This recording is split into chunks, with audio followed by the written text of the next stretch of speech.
Turn off your lights. Make sure your doors and windows are locked.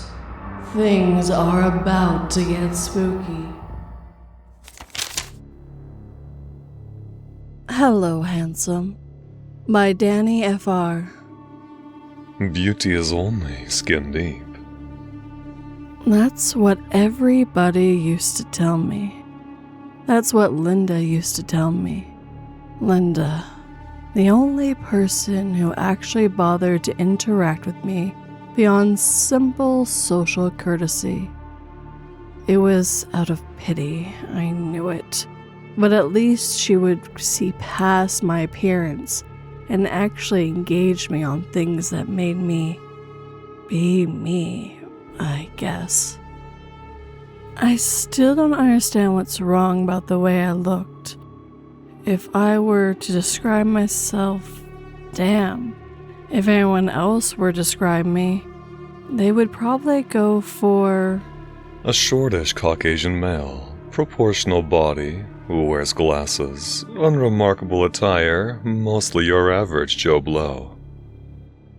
And yet, just like those summer blockbusters with a perfectly gorgeous character is being bullied for being a creep, I've always ended up on the wrong end of all the nasty jokes, all the awful pranks, and all the awkward gazes, because I looked the weirdest. That's not to say I've never tried to improve my situation. See, I'm somewhat creative, and starting in junior high, I've always come up with stories, drawings, songs, that kind of thing. They are awesome too. I didn't say it, everyone else did. Just, I look the weirdest, and nobody wants the weirdest to sing at a school talent show. It wasn't limited to school either. Even my parents and my elder sister had jumped in on the bandwagon at some point. You know the problem with social isolation, right? You don't share anything with anyone, and as a result, your social skills keep on getting worse, which makes you even more isolated, alone to deal with the increasingly uncomfortable thoughts. I'm towards the end of senior high now, and that isolation is what I had to deal with until very recently. To put it bluntly, I was about to off myself. Now, I still want to off myself, among other things, but I don't know how anymore. Linda talked to me one evening a couple weeks ago. She told me, It doesn't have to be like this. If you really know what you want, if you really focus on it, you can make it happen. What is it that you truly desire? It was so obvious. I wonder why she'd even ask. I want people to see past my appearance. What else do you think? I want people to like me, however I look like. I was crying that evening. I cried and cried and cried some more. Then I woke up. Following my routine, I went down the stairs to the kitchen and started fixing breakfast. Then I heard my sister. Good morning, handsome. After what happened the previous evening, I reacted as you expect. Not funny. Not now, not ever. Better not talk to me as usual. To my surprise, she retorted, Well, that's not nice. You do look handsome today. Where did you go yesterday? Did you get a makeover or something? I kept quiet, not knowing what to answer, waiting for something nasty to follow. And then she hugged me. I'm sorry if that came out wrong. I didn't mean to make you feel sad or something. We're good, right?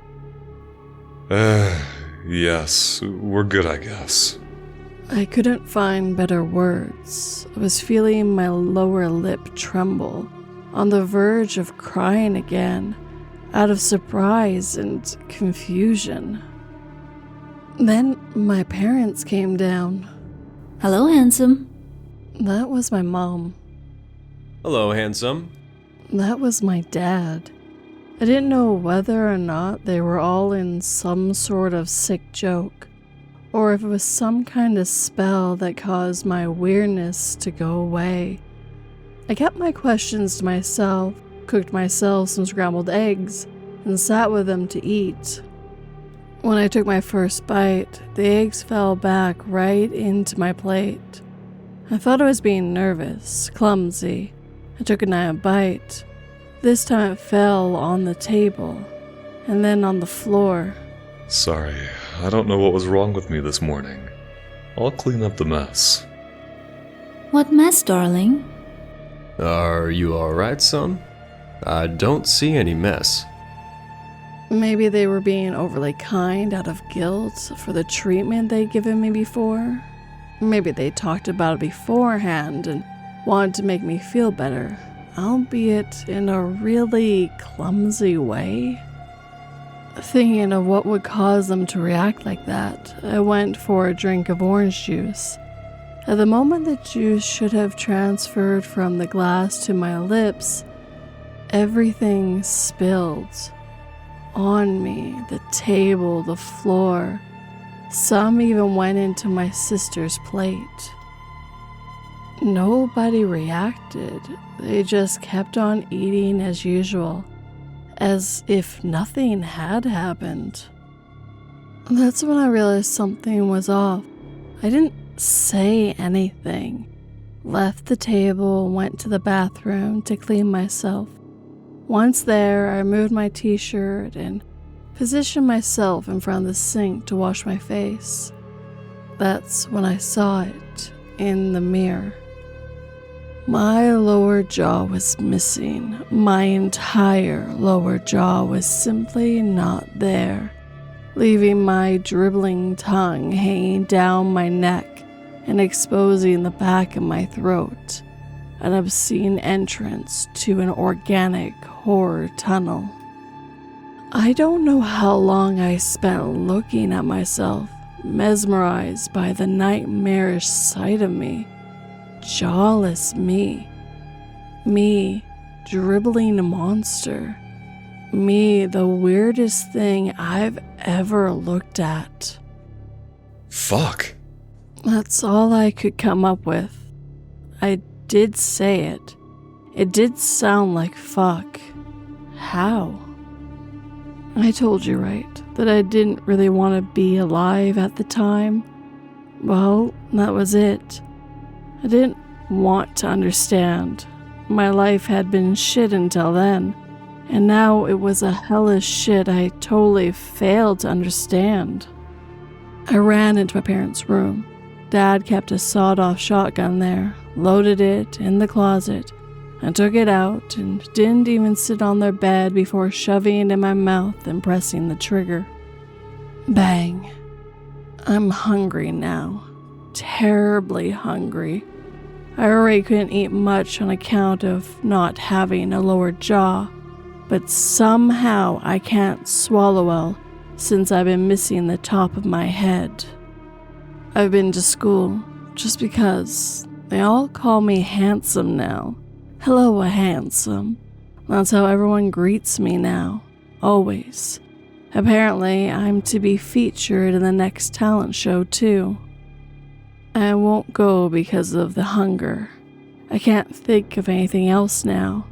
I need to feed. I need to find a way. I tried dissolving myself in acid, setting myself on fire or something, so there's nothing left of me. But I know that I'd end up being a whole bunch of wandering nothingness people still call handsome. And I'd still be hungry. Oh, I've tried calling Linda too, but for some reason, her number is missing from my phone. When I think of it, I didn't know her from school, so nobody knows who she is. When I think of it, I don't remember where she lives or when I started to talk to her. It's not important. I have other problems now. I'm so hungry. End me. Feed me. Please, help.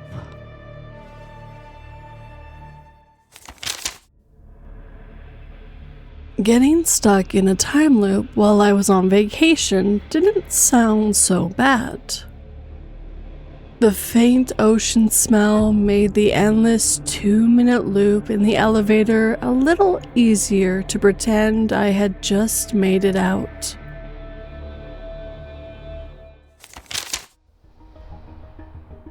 They wait below, by air night shift. If you asked Cassie Nolan 2 years ago if she would be doing urban exploring as a hobby, she would have laughed. Now that she'd gotten her feet wet, so to speak, in this new venture, Cassie was looking for a rarely explored area that she could document.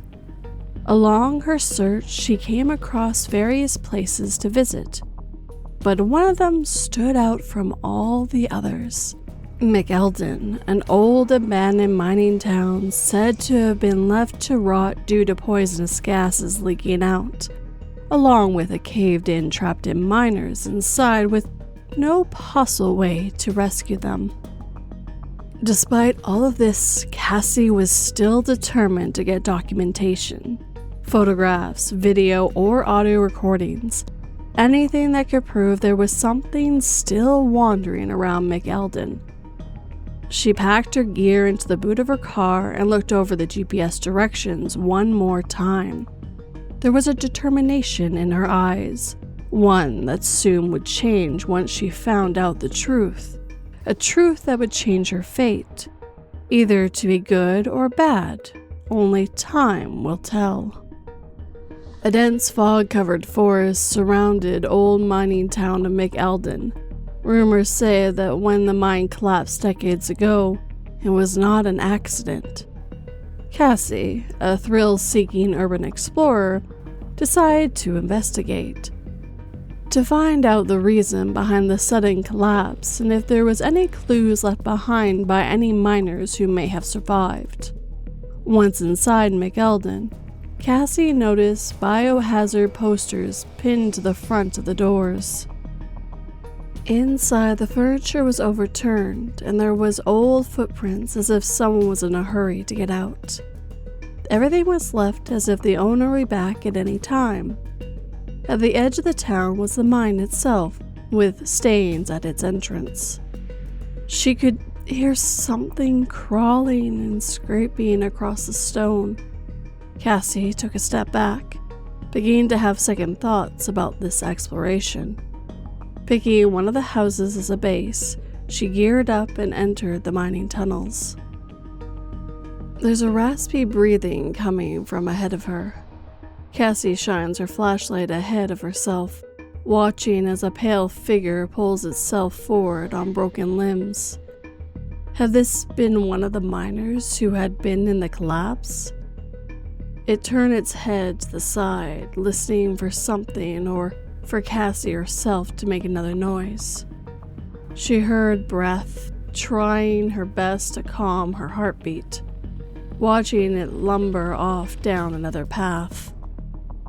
Once it was out of sight, Cassie went down the path that the undead had come from. She could hear more of them further down the path, their fingers scraping across the rocks and dirt, each creating a maddening hiss. Some of the tunnels had collapsed, with skeletal remains crushed underneath the rubble and green gas leaking out of the cracks. If this gas is toxic, she shouldn't linger here for very long, considering what it did to that thing they encountered. Navigating through the tunnels, she made sure to watch her footing and did her best to stay alert. Behind her, she was being watched by many hungry eyes. The eyes of the undead miners that hadn't had a fresh meal in ages. A scuffling along the rocks and dirt caused Cassie to freeze in place, shine the light from her flashlight behind and above her, looking for what caused the sound. With nothing in sight, Cassie exhales the breath she'd been holding and continues forward.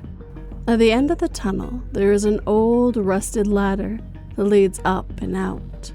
Grabbing one of the rings, she shakes it to check stability before pulling herself up. As she extends to check the latch overhead, cold, bony fingers close around her ankle.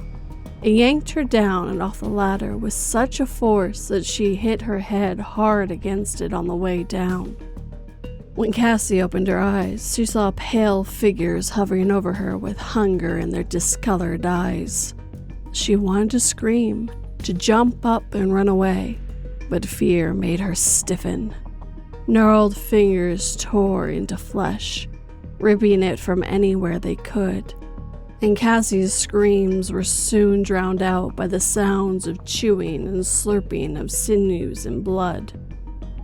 They feasted until they had their fill, leaving behind scraps for the scavengers, who might come across the remains.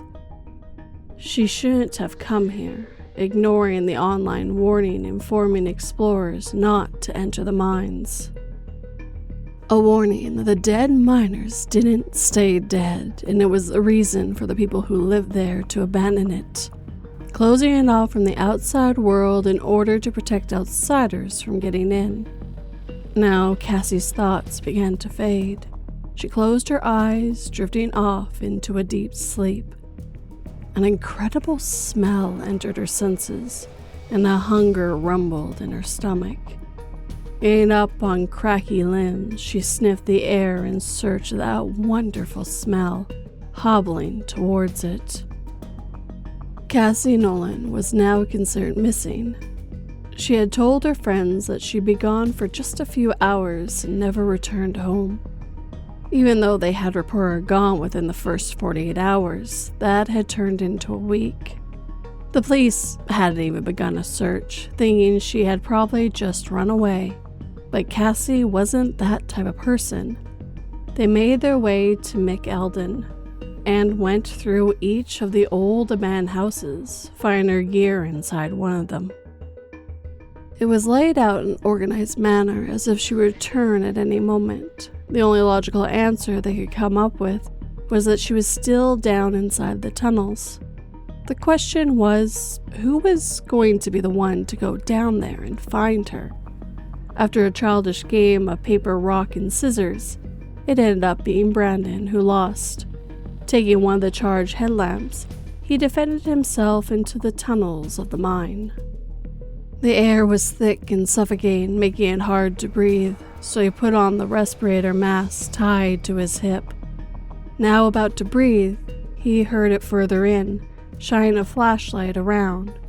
Brandon was looking for any clue that would tell them what happened to Cassie. Hobbling footsteps were coming down the path ahead of him. Thinking it could be her, he called out. Cassie, is that you? Are you hurt? If you can hear me, say something. Brandon called out, hearing the footsteps stop. Cassie? A gurgling groan emitted from the darkness, and a clicking croak made him take a step back, lowering the flashlight. As his heart pulsed in his ears, he tried to calm his erratic breathing. Brandon felt that whatever this was no longer Cassie anymore. If she was still in here somewhere, whatever she had become was no longer human. A snapping of teeth echoed around the tunnel, and shuffling feet continued forward. Even with the light lowered, Brandon could make out the bloody, tattered body in front of him. It was Cassie. Dropping his flashlight, he sprinted back down the way he came, bursting open the door of the small entrance to the mine. He closed it behind him, using anything to barricade it from what was no longer their friend from getting out. Brandon's friends tried to comfort him and asked what was wrong, but he insisted on them getting out of there. Once they had gathered up everything and were in the safety of the car, he finally told them what he saw. They suggested calling the cops, but Brandon protested, saying that whatever was down there was no longer Cassie, and what had done that to her was too. Posted date 12/26/25. McElden Mines, Garrison County. This is a warning to urban explorers or supernatural investigators. Do not go into the McElden Mines. There are things down there that aren't human. You may not make it out alive. If you were to let those things out, then you have doomed us all.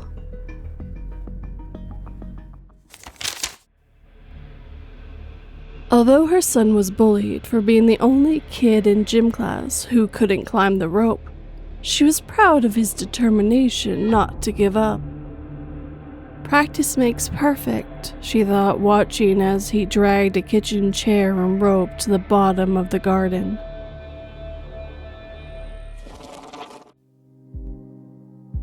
And with that, our time together is coming to an end. First, I'd like to thank the narrators who helped join to bring these stories to life. The main character in the first story was played by Dubash the Keeper. Linda was played by Morgie or Morgan. The sister was played by Whispering Scream. The mom was played by Narrative Strokes. The dad was played by Jack Harrison. And in the last story, Brandon was played by Creepy Oz. I have all the links down below, so please show them some love. And also, if you have a story you'd like me to narrate, whether true or fictional, the links to that are also down below, as well as the ones to my socials. Thank you guys so much for lending me your voices to help bring these stories to life. Of course, thank you to the writers who, without you, we would have nothing to bring to life. So thank you so much, guys, for letting me narrate them. We started with a guy who was just so down that thought no one could see him and see how handsome he was until he had that talk with the Eldritch Being, Trickster, God. I'm not sure exactly what Linda really was, but once you started disfiguring yourself, that beauty just seemed to come out radiantly. So, hello, handsome.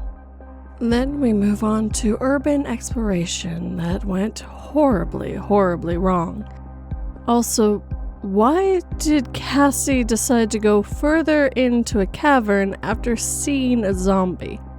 As soon as I saw a dead body walking around, I would be turning the other way and barricading that door. That's the only thing in that story that I'm just like, why? But I really enjoyed it either way. Now, if you enjoyed these stories, hit that like button and make sure it feels it. If you're new, please subscribe and turn that pretty little bell to all notifications. And if you're on mobile and able to, please hype this video. It'll help new people find it and get us on the front page maybe. But of course, I would absolutely love a comment. Tell me what you thought, what kind of stories you like in the future. And if you got this far, put "I'm never going in the mines again" in your comments so I know you got this far. If you're listening on the podcast and are able to, please leave a review and a comment. If you're willing to help this channel and podcast grow, please share it with anyone who might enjoy it. And if you're willing to help in a more financial way, like these lovely people on screen right now, I do have Patreon and memberships where you get early access and a few other bonuses. And if you'd like to do more of a one-time thing, I do have Patreon, Buy Me a Coffee, and Super Thanks. But as always, guys, thank you for watching and listening. It always has and always will mean the world to me. Sleep tight and don't let 42 bite.